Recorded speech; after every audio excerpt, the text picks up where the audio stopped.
We're going to talk now a little bit about the John Doe investigation, which a few weeks ago that sort of was put to rest, we thought, by the state Supreme Court, but there's a lot more happening still in the news this week.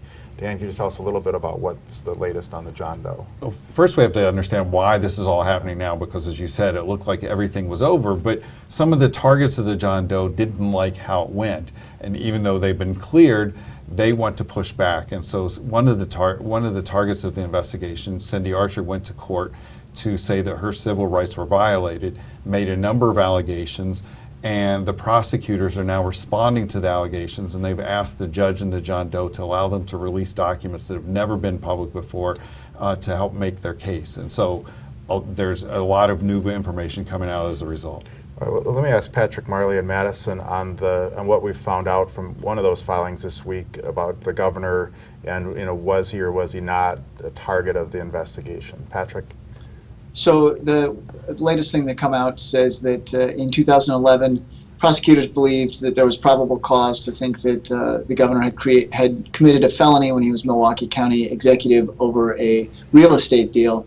Now the governor was saying at the time definitively that he was not a target, and so this is sort of in conflict with what we now know prosecutors believed to get the warrant that allowed them to search Cindy Archer's house. Right, and it's important to note, of course, there were no charges against the governor or any of the others on this. We're talking about what was kind of known at the time, and Mary, tell us a little bit about the governor, what he's been saying today about that. Right, so all along the governor had said that he reported the missing money, that he cooperated with the probe. Then prosecutors came back in a filing filed very late last week saying that Walker's office obstructed the probe.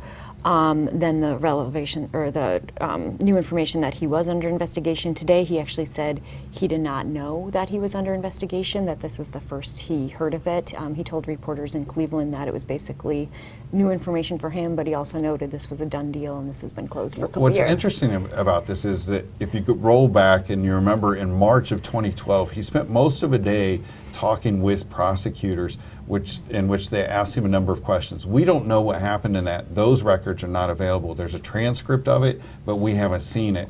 I think only when we see that we'll know what exactly he knew at the time. But it would be hard to believe that he went through an 8-hour interview with the prosecutors without knowing that he was at least someone that they were interested in terms of whether he committed a crime or not. And he had a legal defense fund.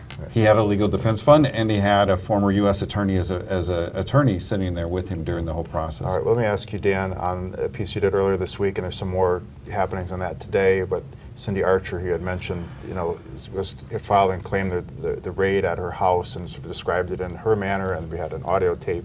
Her manner was that it was a terrifying experience, that they came in and she thought they were going to shoot her dogs, and she was undressed and it was crazy. She wasn't told what she was under investigation for. There were no grounds for it, and that she was not given her Miranda warning.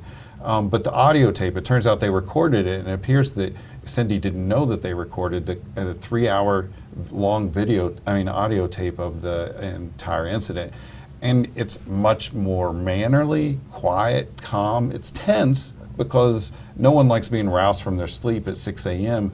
with, a dozen guys in black coming in to take your computers and cell phones. So it is tense, but it's also very polite in many ways. And the agent in charge, Aaron Weiss, seems to come across pretty well during the entire time. And she is read her Miranda rights. That takes about 4 minutes. And Weiss also reads her the entire search warrant and the secrecy order. So what's very interesting is she, on the audio tape, explains and discusses another raid of a house that she was in years ago, which was incredibly terrifying and scary, and people coming in with guns and stuff.